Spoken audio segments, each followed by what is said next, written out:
Hi, my name is Hannah Bennett, and I go to Concordia University in Southern California.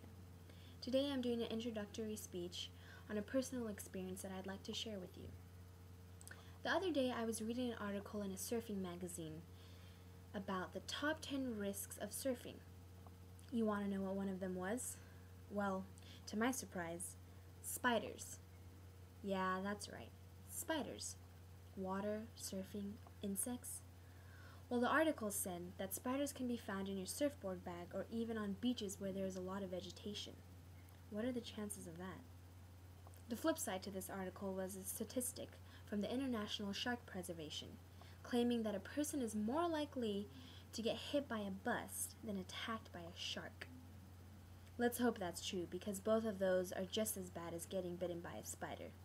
Well, at least in my opinion. Having been a surfer for more than half my life, that is a statistic I think I can live with. Today I'm going to speak to you about the nature of surfing and the elements that provide for such a water sport, why it can be dangerous, and how to become familiar with your surroundings. But most importantly, I will talk to you about how much fun surfing is.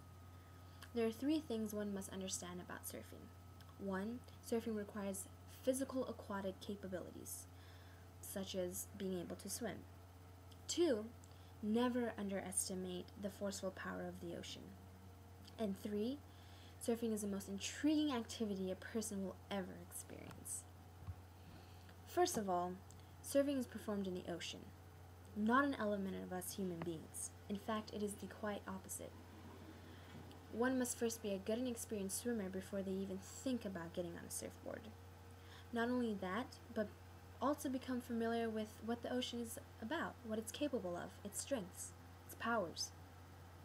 Now secondly, surfers die every year from drowning and being swept away from ocean currents due to a number of reasons. For one, they underestimate the ocean, and not only that, but they sometimes overestimate themselves and what their capabilities are. To avoid such eventful assumptions, one must become physically acquainted with the ocean and know what they're getting themselves into before judging the outcome. Let me tell you a story about an experience I had in which I'd like to use as an example of this. A long time ago, when I was around the age of 12, my family and I took a countryside drive to the North Shore of Hawaii. The waves were looking great from the car, so we decided to stop in and maybe catch a few. As we got closer to the beach, those same waves must have grown before my eyes. To be honest, I was terrified. Being 12 years old at the time, those waves looked to be at least 3 times my size. But with the pressures of my older sisters, I paddled out. At first I felt pretty safe because I had people around to watch out for me. But the moment I let my guard down, a big wave rolled through and smashed me on the head. That was the first moment that I realized how powerful waves can be. As I scratched through the water trying to get to where my sisters were, another big wave knocked me off my board.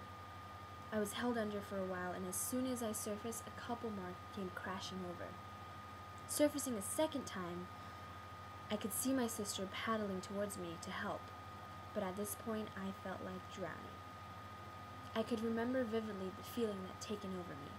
I was short of breath, in panic, and my heart felt like it was pounding out of my chest.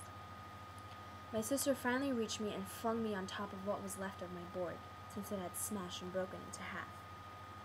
When I finally reached the beach, I was so exhausted I could barely walk. I was coughing out water and gasping for air as my dad carried me up the beach. I never forgot that day, because in those moments, I learned a lot about surfing, a lot about the power of the ocean, and most of all, I learned a lot about myself. Ever since then, I looked at surfing in a whole different perspective.